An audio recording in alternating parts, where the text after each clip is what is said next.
St. Joseph's offense. Face-off violation, and we are underway here in Amherst, Massachusetts.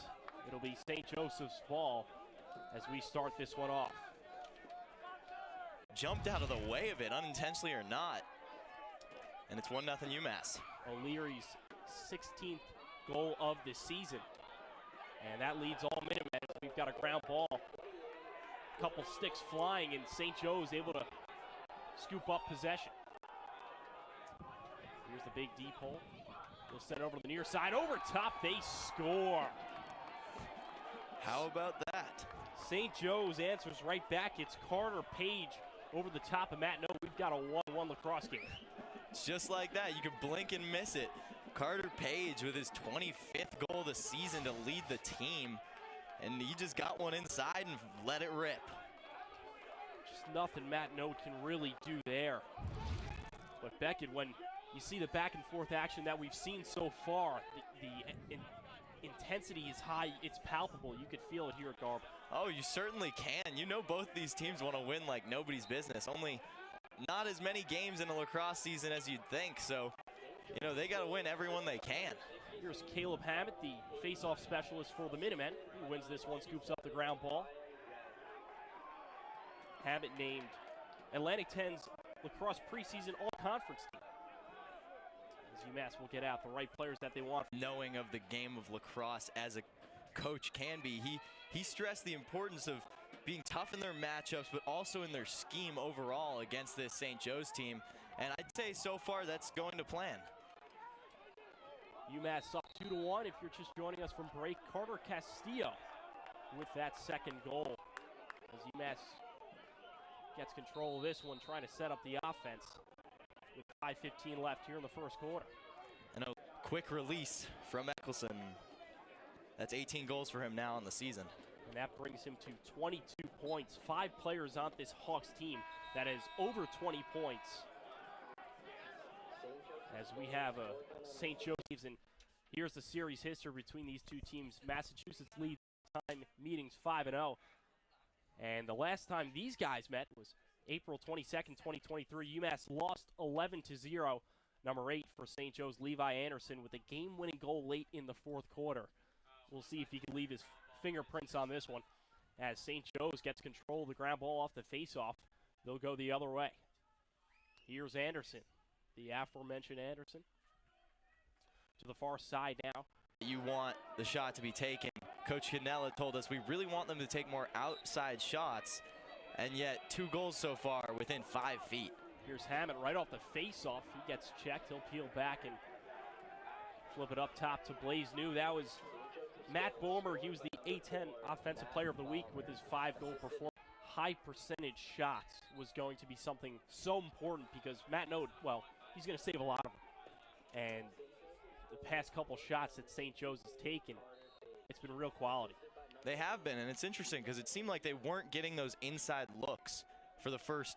Got that right before we went on, Beckett. This St. Joe's team they're huge. They're ginormous. They have plenty of players over 6 foot, even 6'2". Levi Anderson, of course, 6'4". Here's an opportunity off the face-off the other way. St. Joe's puts it home. Starting to pour it on here as there's an injury. Yeah, player down for St. Joe's right in front of the goalie crease. I believe it was Gavin Tygh off the face-off. I believe it was him who scored, but now it looks like he's down on the turf. Getting up now. And I guess that's the price to pay to score a goal. He'll take that bargain any day of the week to get a goal. He looks to be all right as he trots off the field. Yeah, and Gavin Tygh, been one of their better face-off specialists this year, and he obviously gets that goal to go, but the price he pays.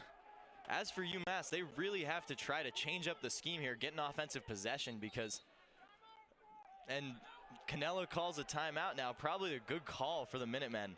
They were to Sacred Heart when they were in the NEC. That's quite a streak, wouldn't you say, Beckett? That is unbelievable. 21 straight in any sport, in anything, is impressive.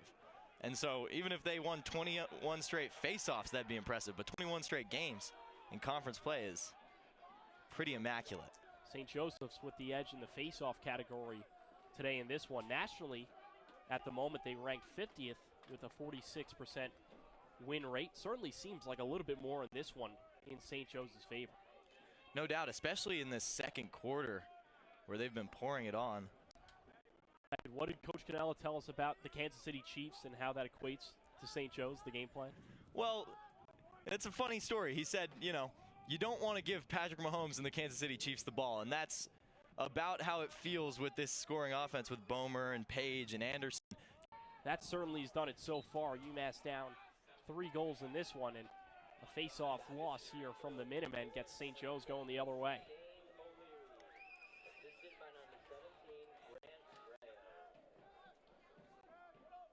Youth Day here at the University of Mass. Nothing you can do. Some athleticism there from Connor Foley. Big shout out to the trainers for that one, keeping them well stretched. Not a lot of guys can do that. And I'll tell you what, I think the timeout worked.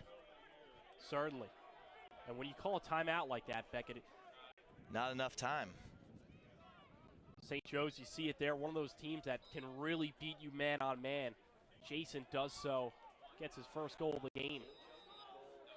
And there's only so much Grant Braille could do on it because the Chups from here on out for both teams. They are both 1-0 in conference play. We'll see who goes to 2-0 in the next 30 minutes. Face off for the Minutemen. Caleb Hammett unable to scoop that one up, and it's St. Joe's. Not a good start for UMass, but ideal possession for St. Joe's in this one. Well, and they are all on, but there's no doubt about that. And that was just an absolute ripper there from Levi Anderson. Nothing much Note can do there. And again, off the face-off dot, St. Joe's able to scoop it up. Up 4, trying to pour on the courtesy of Page. But here, finally, a UMass possession. This could be what UMass needs for their latest goal. Beat Matt Note, courtesy of Page. But here, finally, a UMass possession. This could be what UMass needs to get something rolling their way, Beckett. No doubt, winning the face-offs out of the timeout is always a crucial step in trying to put some pressure on the defense. Caleb Hammett, good play there. Obviously, back in this game, I'd say. Mason Bregman with a big one. What a great shot and nice replay by our crew. As St. Joe's will scoop this one up off the draw. Another difficult mistake from Hammett in the Grant Braille, his 10th goal of the year. That's a big one from him, being able to come through late in this one. 1:43 left in the third quarter.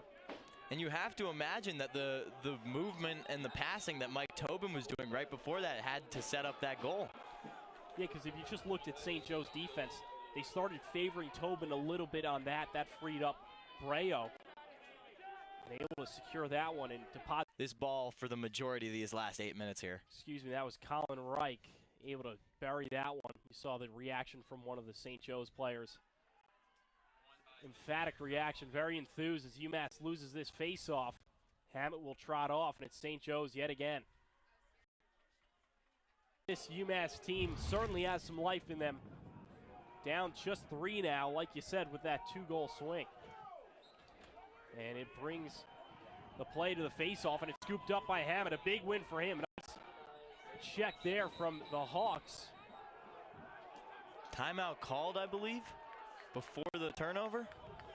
And another opportunity for St. Joe's as they win this face-off. It's Levi Anderson across the power U.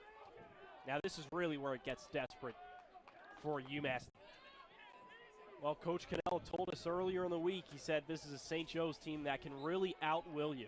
Forget about the skill, the size, the speed. They're going to be relentless, and that's really what we've seen in this one.